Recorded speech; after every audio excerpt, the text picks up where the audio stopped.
ओम शांति। 21 तारीख की बाबा की मुरली। मीठे बच्चे, इस समय स्वयं भगवान तुम्हारे सामने हाजिर नाजिर है।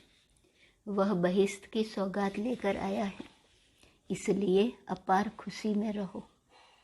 प्रश्न: बाप अपने बच्चों पर कौन सी ब्लेसिंग करते हैं? उत्तर: बच्चों को आप समान नॉलेजफुल बनाना, यह उनकी ब्लेसिंग है। जिस नॉलेज के आधार से नर से श्री नारायण बन जाते हैं। बाबा कहते हैं, बच्चे, मैं तुम्हें राजयोग की शिक्षा देकर राजाओं का राजा बनाता हूँ। मेरे सिवाय ऐसी ब्लेसिंग कोई कर नहीं सकता।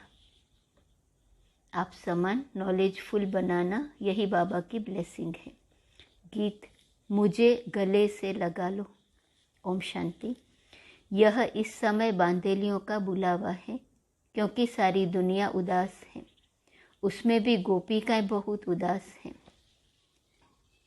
वह गाती हैं, हम सहन नहीं कर सकते। भक्ति में तो बुलाते रहते हैं, परंतु उनको मालूम नहीं है कि भगवान कौन है। यहाँ की गोपिकाएं जानती हैं, परंतु बांधेली है, दुखी है।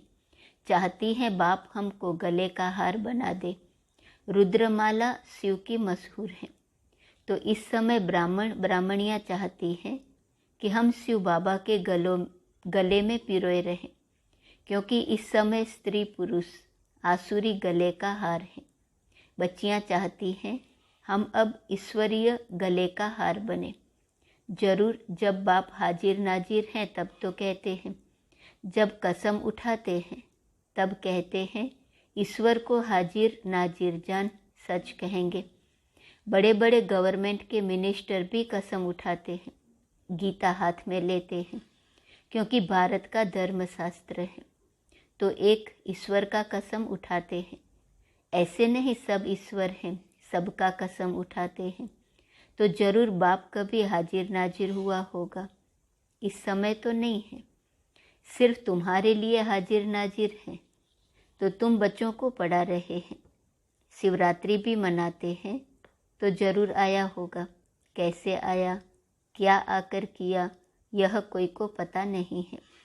इतना बड़ा सोमनाथ का मंदिर है, परंतु उसने क्या किया वह पता नहीं, क्योंकि शिव के बदले श्री कृष्ण का नाम डाल दिया है। संगम युग निकाल द्वापर डाल दिया। तुम बच्चे जानते हो कि वह निराकार हैं, उनका मनुष्य जैसा आकार नहीं। अब वो हमारे सामने बैठा है, तुम उनको हाजिर नाजिर देखती हो। बरोबर नॉलेजफुल ब्लिसफुल है। नॉलेज देते हैं, यही उनकी ब्लिस है। इस नॉलेज की ब्लिस से तुम नर से नारायण बनते हो। वह ब्रह्मा तन से खुद पढ़ा रहे हैं। बाप खुद कहते हैं, लाडले बच्चे, मैं तुमको राजयोग सिखलाकर राजाओं का राजा बनाता हूँ। श्री कृष्ण नहीं सिखला सकते, वह खुद राजाओं का राजा बना है।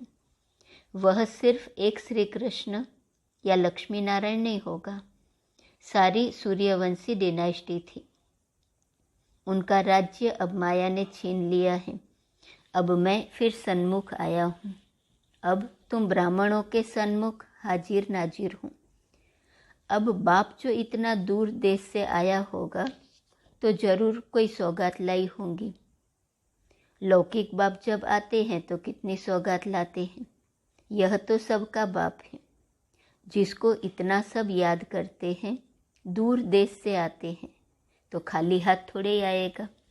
बाप कहते हैं, मैं तुम्हारे लिए सौगात लाता हूँ, जो कोई मनुष्य ला न सके।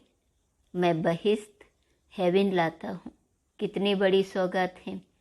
बाबा साक्षात्कार भी कराते हैं, वहाँ कितना सुख है। अंग अंग में सुगंध है। लक्ष्मी नारायण के अंग अंग में सुगंध है। यह तन तो कीड़ों से भरा हुआ है। बाबा कीड़ों को उठाकर भ्रमरी बनाते हैं। यहाँ के शरीर तो कीटाणुओं से भरे हुए रोगी हैं। वहाँ के शरीर कितने सुंदर हैं। मंदिरों में भी कितनी सुंदर मूर्तियाँ बनाते हैं। कितना फर्क है इस समय के शरीर और उन शरीरों में। 5000 वर्ष की बात है। यह भारत इंद्रप्रस्थ था, वहाँ आत्मा भी पवित्र थी तो शरीर भी पवित्र था। बाबा ठिक्कर के बर्तन से तुमको सोने का बर्तन बनाते हैं। बाबा तुम्हारी पूरी सर्विस कर क्या से क्या बनाते हैं। बाप का भी क्या पार्ट है, फिर टीचर और सतगुरु का भी पार्ट बजाते हैं। उनको कोई बाप टीचर गुरु नहीं। तुम्हारे लौकिक बाप का तो बाप टीचर गुरु जरूर होगा। शिव बाबा कहते हैं मेरा कोई नहीं, परंतु उनके ऑक्यूपेशन को कोई नहीं जानते। जब तक किसको स्वर्ग का मालूम न पड़े तब तक कोई भी जान नहीं सकते कि हम नरक में हैं। ग्रंथ में पढ़ते हैं मूत पलीति कपड़ द्वय, परंतु अपने को वह नहीं समझते। बाप आया है ज्ञान देकर काले से गोरा बनाने के लिए। इस समय तुम ज्ञान सूर्य ज्ञान चंद्रमा बन रहे हो। सन्यासी प्रवृत्ति मार्ग नहीं बना सकते हैं।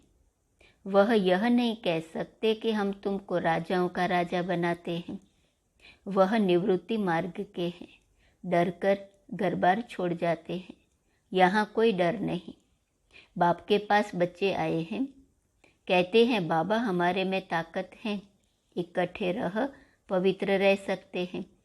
अगर कोई कन्या पर मार पड़ती है तो कन्या को बंधन से छुड़ाकर गंधर्वी विवाह कर सकते हैं। हम जल नहीं मरेंगे, ज्ञान तलवार बीच में रखेंगे। दोनों ब्राह्मण ब्राह्मणी भाई बहन कैसे विष पी सकते। शास्त्रों में भी गंधर्वी विवाह के लिए लिखा है, परंतु इसका अर्थ नहीं समझते। सन्यासी तो कह देते नारी नरक का द्वार है। उन्हों के पास ज्ञान तलवार तो है नहीं जो इकट्ठे रह पवित्र रह सके। तुम उनसे बहादुर हो। काम चिता से उतर ज्ञान चिता पर बैठते हो तो काले से गोरे बन जाते हो। सन्यासी तो आजकल शादी भी कराते हैं, चर्च में भी शादियां होती हैं। नहीं तो क्राइस्ट को क्यों क्रॉस पर चढ़ाया? पवित्रता के कारण। कहा यह कौन है जो कहते हैं पवित्र बनो। आफतें तो आती हैं, यहाँ भी शिव बाबा पर नहीं आती हैं, परंतु जिसमें प्रवेश करते हैं लौंग बूट में उस पर आती हैं। वाट वेंदे ब्राह्मण फथा, रास्ते चलते ब्राह्मण फंस गया। पुरानी जुती है न। यह थोड़े ही कहते हैं मैं श्री कृष्ण हूँ। कहते हैं राजयोग सीखूंगा तो नर से नारायण बनूंगा, परंतु अब नहीं है। वैसे बच्चों को निश्चय है हम नर से नारायण नारी से लक्ष्मी बनेंगे। फैल नहीं होंगे जो क्षत्रिय बने। राम को 33 से कम मार्क्स मिली तो चंद्रवंशी में चले गए। ऐसे तो सूर्यवंशी भी चंद्रवंशी घराने में आते हैं। उस समय सतयुग अंत में लक्ष्मी नारायण सीताराम को राज्य देते हैं। लक्ष्मी नारायण भी पुनर्जन्म लेते लेते त्रेता में आते हैं, रजवाड़े कुल में जन्म लेते रहते हैं। फिर सीताराम नाम चला आता है, लक्ष्मी नारायण नाम खलास हो जाता है। 8 जन्म तक लक्ष्मी नारायण की राजधानी। 9वें जन्म में लक्ष्मी नारायण राम सीता को राज्य देते हैं। अब प्रश्न पूछता हूँ, स्वदर्शन चक्र कौन सा है? तो 1-2 से पूछा बाबा ने। फिर बाबा ने कहा हाँ यह है चक्र। कैसे देवता से क्षत्रिय वैश्य शूद्र अब ब्राह्मण वर्ण में आते हैं। यह चक्र जितना फिराएंगे उतना विकर्म विनाश होंगे। इससे रावण का गला कटता है। तुम बच्चों का बेहद के बाप से अथाह प्यार है। तुम कहते भी हो बाबा हम आपका बिछुड़ना सहन नहीं कर सकते। ऐसी बच्चियां भी हैं जो बंधन में हैं, तड़पती हैं, क्योंकि यह है माता पिता। एक तो माता जगत अम्बा है जिसको सब याद करते हैं, परंतु जगत अम्बा का पिता कौन है यह किसको पता नहीं कि ब्रह्मा सरस्वती का बाप है। पुजारी लोग यह नहीं जानते हैं कि सरस्वती ही फिर लक्ष्मी बनती है, फिर 84 जन्म ले फिर यही सरस्वती बनती है। यह ज्ञान इस बाबा के पास थोड़े ही था। इसमें ज्ञान होता तो जरूर किसी गुरु से मिला हुआ होता, फिर उस गुरु की महिमा भी करते, फिर उस गुरु के शिष्य भी होते, वह भी बताते, परंतु बाबा का कोई साकार गुरु नहीं है। बाप कहते हैं मैं तुम्हारा बाप, टीचर, गुरु हूँ, मैं इस पुरानी जुत्ती में बैठ पढ़ाता हूँ। तो यह फिर माता हो गई, इसलिए उनको माता पिता कहते हैं। तो माता पिता जो गाते हैं वह ब्रह्मा सरस्वती को नहीं कह सकते। ब्रह्मा थोड़े वैकुंठ का रचयिता है, बाप तो बाप है, और यह ब्रह्मा तुम्हारी मम्मा है। कलश पहले इनको मिलता है, परंतु सरस्वती की महिमा बढ़ाने के लिए उनको आगे रखा है। सरस्वती का नाम गॉडेस ऑफ नॉलेज मशहूर है। विद्युत मंडली वाले भी सरस्वती का लक़ब रख लेते हैं। अच्छा, बाबा कहते हैं कितना समझा कर कितना समझाए, मन मना भव। बस सिर्फ मुझे याद करो और मेरे वर्षे को याद करो तो तुम स्वर्ग में चले जाएंगे। वहाँ भी तो नंबरवार ही होंगे ना। सूर्यवंशी की रॉयल दास दासियाँ भी तो हैं, तो प्रजा की भी दास दासियाँ होंगी। चंद्रवंशी राजा रानी की भी दास दासियाँ तो हैं, वह सब यहाँ ही बन रही हैं।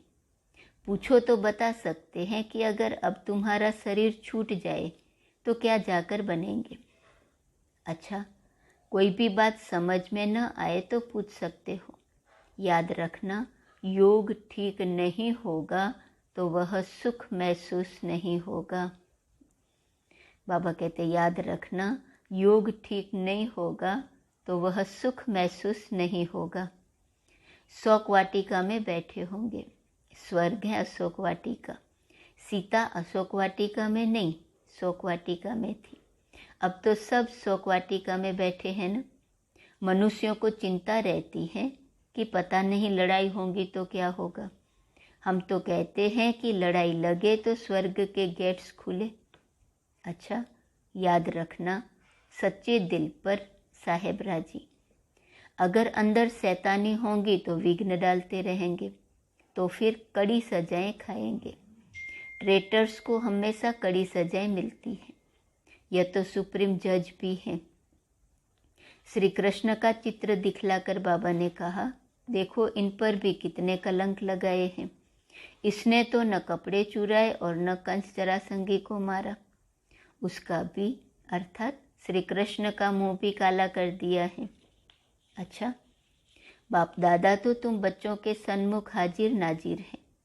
तुम कहेंगे हमारी नज़र के सामने है, पतित बूट में आया है। भगवान खुद कहते हैं मैंने पतित बूट में प्रवेश किया है तब तो पावन बने। अब ब्रह्मा की रात है तो ब्रह्मा भी रात में होगा ना। फिर विष्णु बनेंगे तो दिन हो जाएगा। अच्छा, मीठे मीठे सिकीलदे बच्चों को याद प्यार दे रहे हैं। दादा कहो व गुप्त माँ कहो, वंडरफुल राज हैं।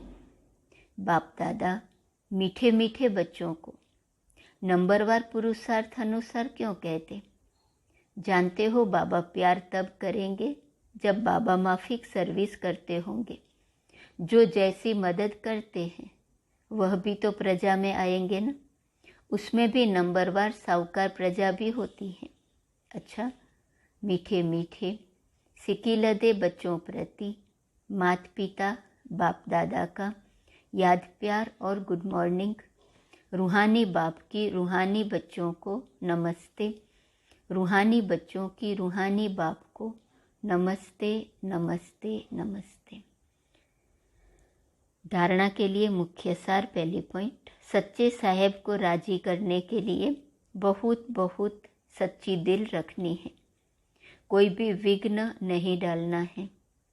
दूसरी पॉइंट, सुख का अनुभव करने के लिए अपना योग ठीक रखना है, स्वदर्शन चक्र फिराते विकर्मों को भस्म करना है। वरदान, न्यारी अवस्था में स्थित रह, हर कार्य करने वाले सर्व के व परमात्मा प्यार के अधिकारी भव। जैसे बाप सबसे न्यारा और सबका प्यारा है, न्यारापन ही प्यारा बना देता है। जितना अपनी देह के बांध से न्यारे होते जाएंगे उतना प्यारा बनेंगे। बीच बीच में प्रैक्टिस करो, देह में प्रवेश होकर कर्म किया और अभी अभी न्यारे हो गए। ऐसी न्यारी अवस्था में स्थित रहने से कर्म भी अच्छा होगा और बाप के व सर्व के प्यारे भी बनेंगे। परमात्मा प्यार के अधिकारी बनना कितना बड़ा फायदा है। स्लोगन: शुभ भावना का स्टॉक फुल हो तो व्यर्थ को फुल स्टॉप लग जाएगा। मातेश्वरी जी के अनमोल महावाक्य। आत्मा कभी परमात्मा का अंश नहीं हो सकती है। बहुत मनुष्य ऐसे समझते हैं हम आत्माएं परमात्मा की अंश हैं। अब अंश तो कहते हैं टुकड़े को, एक तरफ कहते परमात्मा अनादि और अविनाशी है, तो ऐसे अविनाशी परमात्मा को टुकड़े में कैसे लाते हैं।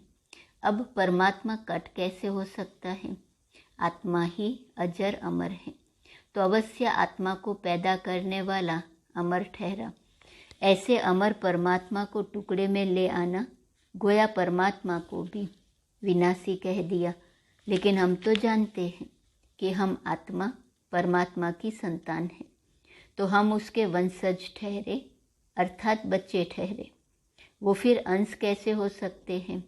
इसलिए परमात्मा के महावाक्य हैं कि बच्चे, मैं खुद तो इमॉर्टल हूँ, जागती ज्योत हूँ, मैं दीवा हूँ, मैं कभी बुझता नहीं हूँ। और सभी मनुष्य आत्माओं का दीपक जगता भी है तो बुझता भी है। उन सबको जगाने वाला फिर मैं हूँ, क्योंकि लाइट और माइट देने वाला मैं हूँ। बाकी इतना जरूर है, मुझ परमात्मा की लाइट और आत्मा की लाइट दोनों में फ़र्क अवश्य है। जैसे बल्ब होता है, कोई ज़्यादा पावर वाला, कोई कम पावर वाला, वैसे आत्मा भी कोई ज़्यादा पावर वाली, कोई कम पावर वाली है। बाकी परमात्मा की पावर कोई से कम ज़्यादा नहीं होती है। तभी तो परमात्मा के लिए कहते हैं कि वह सर्वशक्तिवान है, अर्थात सर्व आत्माओं से उसमें शक्ति ज़्यादा है। वही सृष्टि के अंत में आता है। अगर कोई समझे परमात्मा सृष्टि के बीच में आता है, अर्थात युगे युगे आता है, तो मानो परमात्मा बीच में आ गया, तो फिर परमात्मा सर्व से श्रेष्ठ कैसे हुआ। अगर कोई कहे परमात्मा युगे युगे आता है, तो क्या ऐसे समझे कि परमात्मा घड़ी घड़ी अपनी शक्ति चलाता है। ऐसे सर्वशक्तिवान की शक्ति इतने तक है। अगर बीच में ही अपनी शक्ति से सबको शक्ति अर्थात सद्गति दे देवे, तो फिर उनकी शक्ति कायम होनी चाहिए, फिर दुर्गति को क्यों प्राप्त करते हो। तो इससे साबित है कि परमात्मा युगे युगे नहीं आता है, अर्थात बीच बीच में नहीं आता है। वो आता है कल्प के अंत समय और एक ही बार अपनी शक्ति से सर्व की सद्गति करता है। जब परमात्मा ने इतनी बड़ी सर्विस की है, तब उनका यादगार बड़ा शिवलिंग बनाया है और इतनी पूजा करते हैं। तो अवश्य परमात्मा सत भी है, चैतन्य भी है और आनंद स्वरूप भी है। अच्छा, ओम शांति। आज का स्वमान, मैं गॉडली फैमिली का अनुभव करने वाली आत्मा हूँ। लाइट माइट हाउस की पॉइंट है, तीनों रीति से सेवा करो। मनसा से सकाश दो, वाणी से नॉलेज दे, लाइट माइट का वरदान दो, और कर्मणा अर्थात संपर्क द्वारा गॉडली फैमिली का अनुभव कराओ।